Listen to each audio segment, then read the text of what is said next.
보험을 가입할 때 어떻게 하십니까? 보통 설계사들을 만나서 상품에 대한 설명을 들은 후 가입하실 텐데요. 보험 약관과 설계서를 봐도 무슨 말인지 알기 어려워 소비자들은 설계사들의 말이 곧 보험사의 말이라고 믿을 수밖에 없습니다.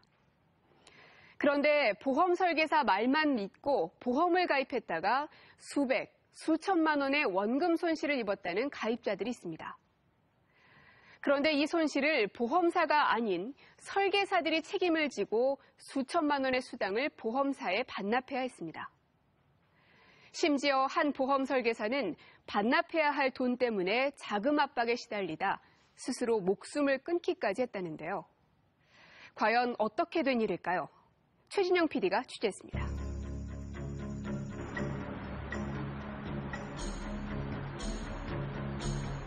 지난 2012년 한 보험 설계사가 스스로 목숨을 끊었습니다.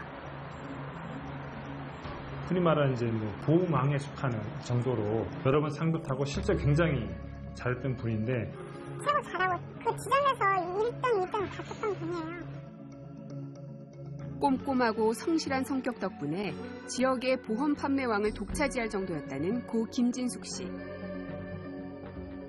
실적 좋은 유능한 보험 설계사였던 김 씨는 자신이 몸담았던 보험사에 대한 분노와 원망을 유서에 남기고 스스로 목숨을 끊었습니다. 과연 그녀에겐 어떤 일이 있었던 걸까?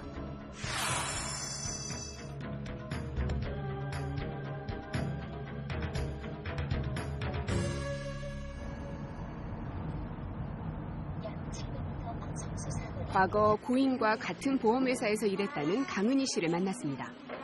그런데 그동안 벌어놨던 거 약한 듯이 받고 그러니까 예의 바르고 또 외모적으로도 코로나처럼 이색이 없고 좀 이렇게 당차게 하는 스타일이었어요. 김 씨에게 문제가 생긴 건 지난 2011년이었습니다. 어느 날 갑자기 11인가 그때 한번 전화 왔었어요. 전화가 와서 힘들다. 정말 죽고 싶을 정도로 괴롭다.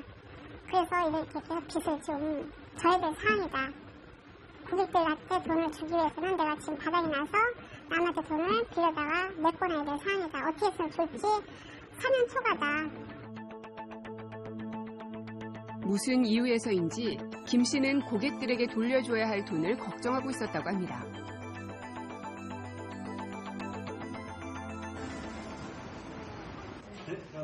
자세한 내막을 알아보기 위해 보험 설계사의 권익을 위해 일하는 오세중 씨를 만났습니다.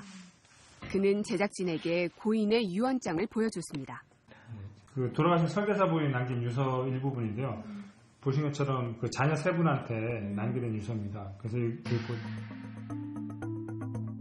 고 김진숙 씨가 자녀에게 남겼다는 유언장입니다. 서글퍼 말하라. 쉬고 싶어 떠난다는 말로 시작된 유서엔 자신이 왜 이런 결정을 할 수밖에 없었는지 자세하게 적혀 있습니다. 그런데 유서에 고인이 생전에 판매했던 한 보험 상품의 이름이 자주 등장합니다.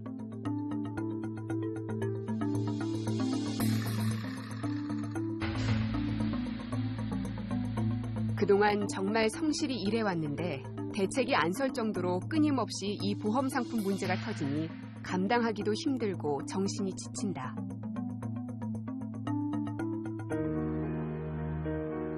어린 자녀들을 남긴 채 죽음을 택할 수밖에 없었던 김 씨. 그녀를 죽음으로 몰고 간 보험 상품은 무엇일까?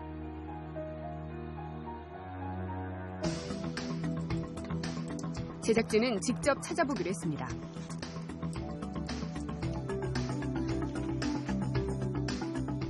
해당 보험이 처음 판매되던 2006년 당시 광고입니다. 내려가는 버튼이 없는 엘리베이터가 눈에 띕니다. 보험 상품이 출시될 당시의 신문기사에는 이 상품이 원금 손실이 될 수 있는 기존의 변액형 보험 상품과 달리 안정성을 높인 보험이라고 소개됐습니다.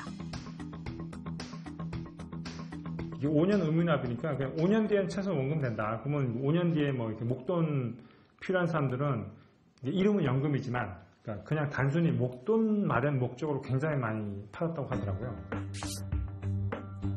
당시 5년간 보험료를 내면 목돈을 마련할 수 있는 상품으로 알려져서 인기를 끌었습니다.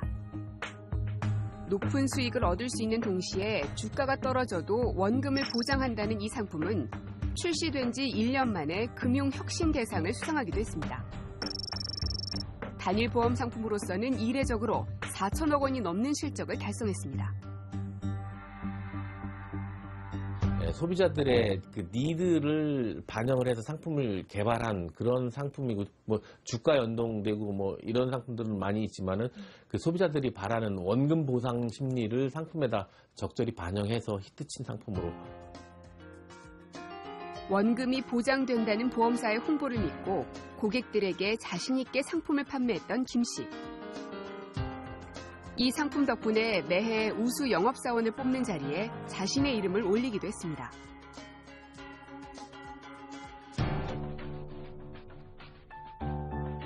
그런데 상품이 출시된 지 5년이 지난 2011년, 고객들로부터 민원이 빗발치기 시작했습니다.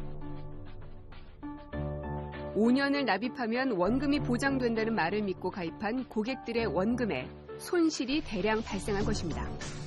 적게는 수십, 많게는 수천만 원의 손실을 입은 가입자들의 불만이 속출했습니다. 해당 상품의 피해자들이 모인 인터넷 커뮤니티까지 만들어졌습니다.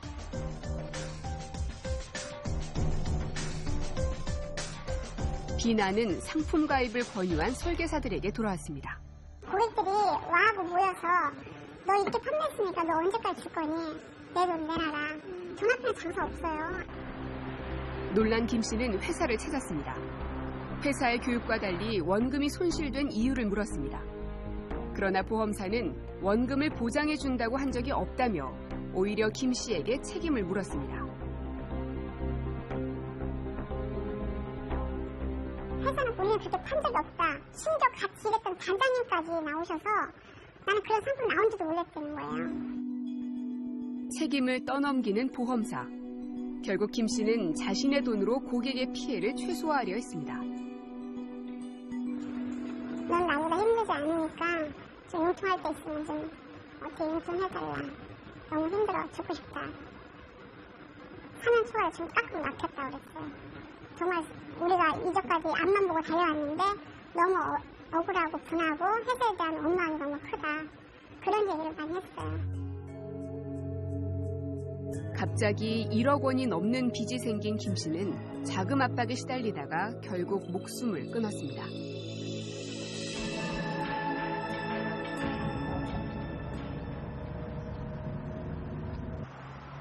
당시 상황에 대해 좀 더 자세하게 들어보기 위해 고 김진숙 씨의 유가족을 수소문 끝에 찾았습니다.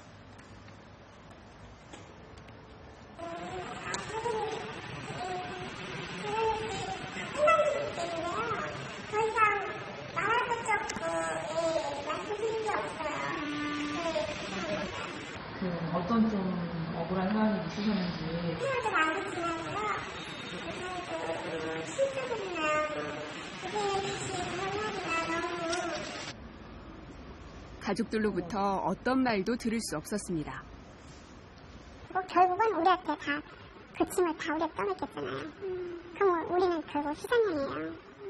회사는 비록 살았지만 우리는 죽었어요. 그러니까 더 억울한 거예요, 우리는.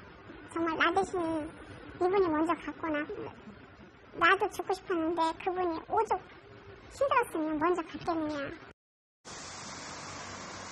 해당 보험사의 입장은 어떨까? 저희 회사는 이 상품과 관련해서 설계사분들께 충분히 상품 판매 교육을 실시했고요. 일부 설계사의 불안전 판매 사례가 있지만 해당 설계사에게는 책임을 묻는 등의 필요한 조치를 취했습니다. 보험사는 책임이 없다는 입장입니다. 당시 상품 교육을 담당했던 관계자를 찾았습니다. 당시에 이제 뭐 교육을 다 비슷하게 하신 건지 궁금해가지고. 교육은 회사에서 교육받는 대로 한 거죠.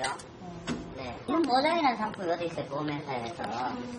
그런 상품은 없죠. 원금을 보장한다는 교육은 하지 않았다는 보험사. 그런데 취재진이 입수한 자료에는 원금 보장이라는 말이 여러 차례 등장합니다.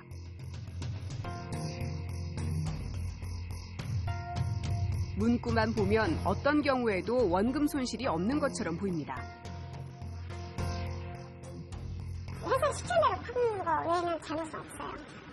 5년 시점에서 원금 나고도 이자가 붙기 때문에 모든 지점장, 팀장들 모두 다 그렇게 얘기를 해줬기 때문에 우리 어드바이저는 그게 판매를 했던 부분이었고.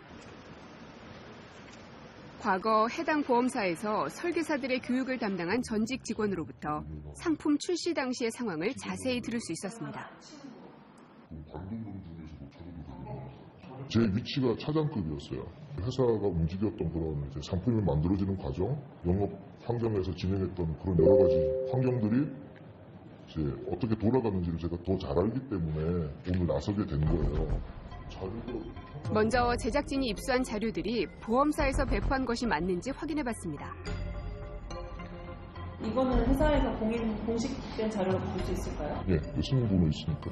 예. 이런 것들은 전부 다 이제 승인 받은 겁니다.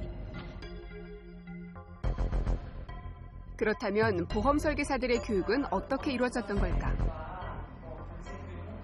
당시에 본사에서 5년 만에 원금이 나온다라고 하는 확신을 줄 수 있는 교육을 했습니다.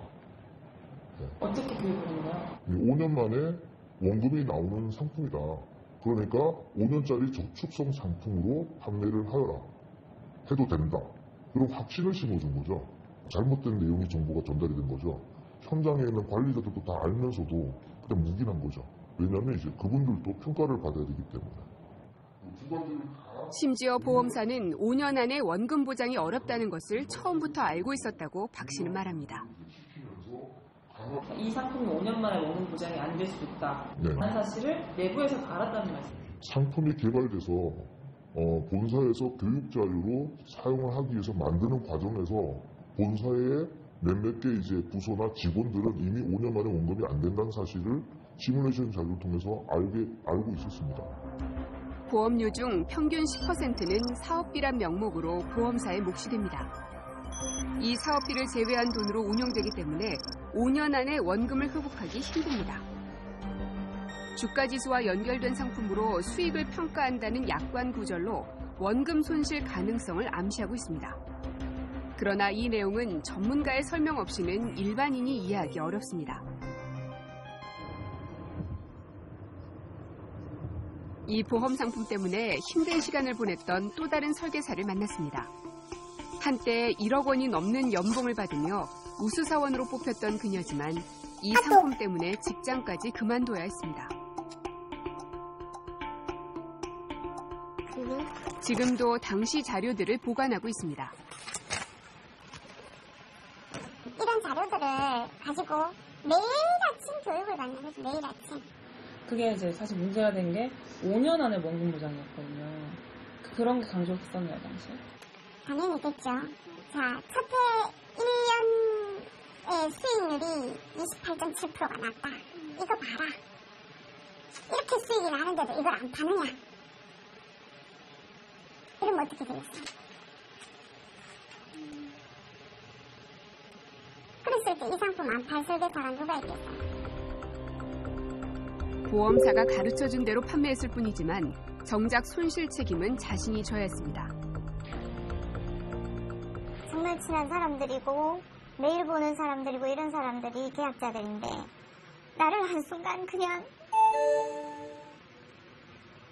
사기꾼이라고 내몰 때 아이들을 볼 수가 없었어요. 먹을 수도 없었고 잠도 잘 수가 없었고 난 열심히 살았는데 정말 열심히 살았는데 왜 이런 일이 나한테 생기나. 지점장님 어떡해요? 이렇게 전화를 했을 때 나도 모르겠습니다. 알아서 하십시오. 그 한마디가 정말 세상의 끝이었어. 더 이상 누구한테도 의논할 상대도 없고 나 혼자서 이걸 해결을 해야 된다라는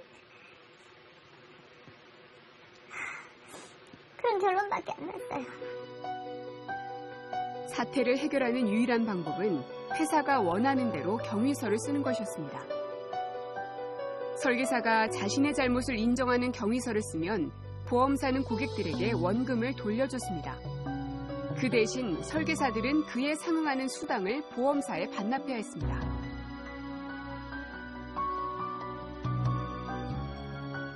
회사는 저희한테 경위서를 작성하라고 해요. 경위서를 어떻게 작성하는가 하면 이 고객이 이렇게 민원을 넣었는데 여기에 수당 환수하는 거에 있어서 동의하느냐. 동의 안 한다 그러면 회사는 민원 처리 안 해주겠죠. 내가 받은 수당 환수하겠다. 거기에 동의하겠다라고 했을 때 회사는 민원 처리해서 고객에게 원금 돌려줘요. 환수당한 수당만 해도 약 5천만 원. 한꺼번에 감당하기 힘든 빚이 생긴 겁니다. 살아가서 별얘기를 낳았어요. 내가 무슨 잘못을 했나? 내가 무슨 잘못을 했나고. 사장한테 가서 물어보고 싶어요. 내가 뭘 잘못했냐고. 나를 왜 이렇게 만들었느냐고.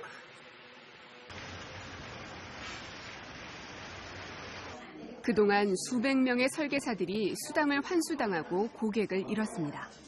거대 보험사와 맞서는 것이 두려웠던 이들은 5년 만에 어렵게 말문을 열었습니다. 사실 우리가 마이너스를 통장에 급여하기보다 개인적으로 물어주는 돈이 더 많더라고요. 5년 돼서 원금 나온다 그래서 그걸 믿고 파는 건 사실이고. 전체적으로 1,000만 원 이상 피해를 보신 분들 손 한번 들어주시겠어요?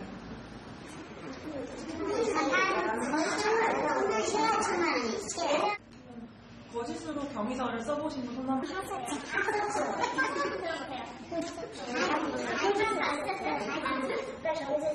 냈잖아요. 그걸 한 일주일 안에 전화가 와요, 본사에서. 지금 연금으로 팔아야 되는데, 지금 그 원금 보장 5년으로 연금 보장 된다라고 판매한 거에 대해서 인정하냐? 이러고 또 다시 녹음해갖고 녹취해서 확인 전화를 해요.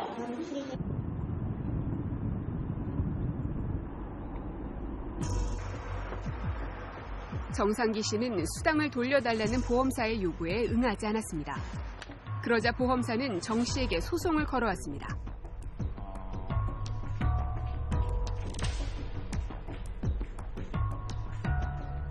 (6년이) 채 안 되는 짧은 경력이지만 누구보다 열심히 일했던 정 씨.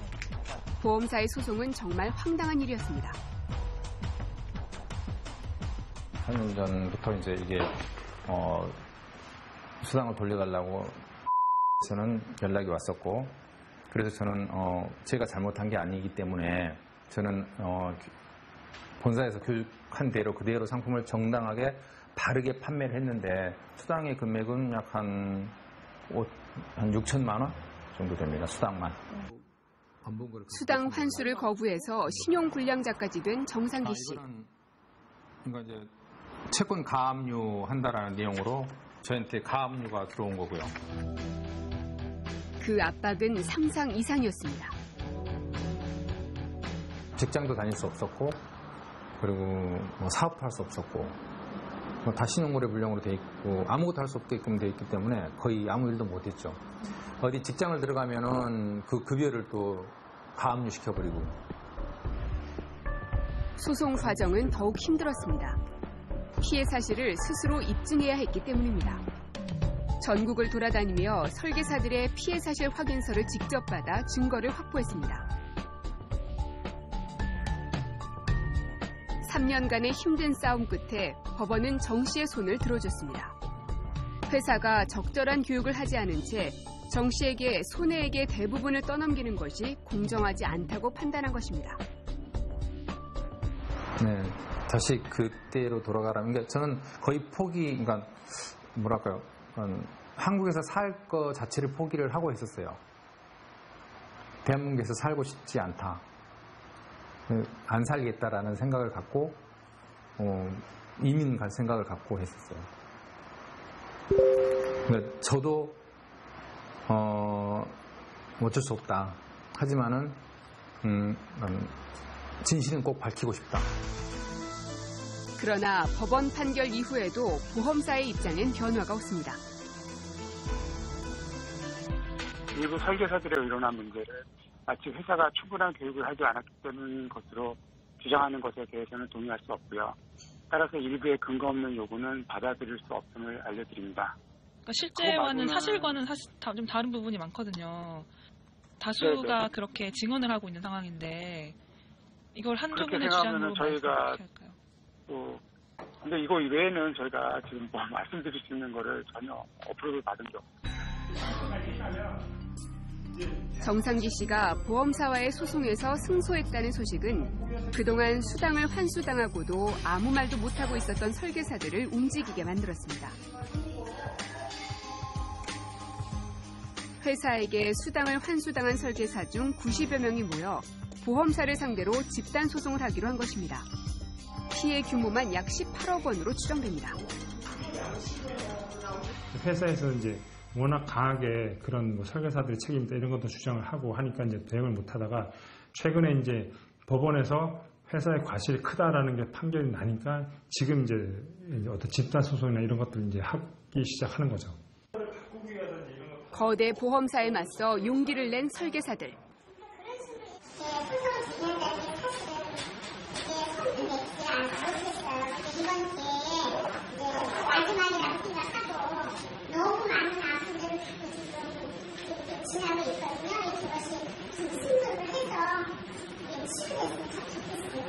이 문제에서 가장 근본적인 문제는 회사가 불안전 판매의 소지가 충분히 있음에도 불구하고 명확히 이 안내 자료를 만들지 않고 어떻게 보면은 보험 설계사도 속이고 계약자도 속이고 판매한 상품이기 때문에 문제가 되는 것입니다.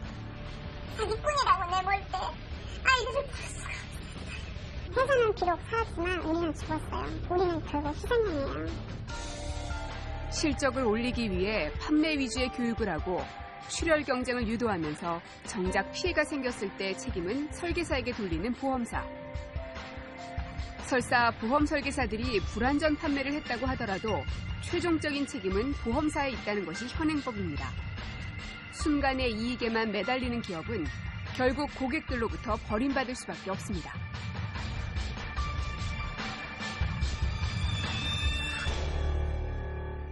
회사는 살고 우리는 죽었다는 설계사의 말이 참 가슴 아픕니다. 보험사에서 교육받은 대로 판매했을 뿐인데 피해 책임을 고스란히 보험 설계사에게 지라고 하는 보험사. 참 무책임해 보입니다. 설령 운영상에 문제가 있어 손실을 봤더라도 최종 책임은 보험사가 져야 하지 않을까요? 문제의 책임을 보험 설계사에게만 지우는 것은 상식적으로 맞지 않습니다. 특히 법원 판결이 났음에도 불구하고 보험사가 피해를 보전할 노력을 하지 않고 손 놓고 있다는 것은 힘없는 보험 설계사들이 지칠 때까지 버티겠다는 것으로 보이는데요. 보험 상품, 금융 상품은 신뢰를 기반으로 하는 것이라는 점 절대 잊지 마십시오. 오늘 똑똑한 소비자 리포트 유익하게 보셨습니까? 문제가 있으면 확실히 고발하고 소비자에게 유용한 정보는 더욱 똑소리 나게 알려드리겠습니다. 똑똑한 소비자가 세상을 바꿉니다.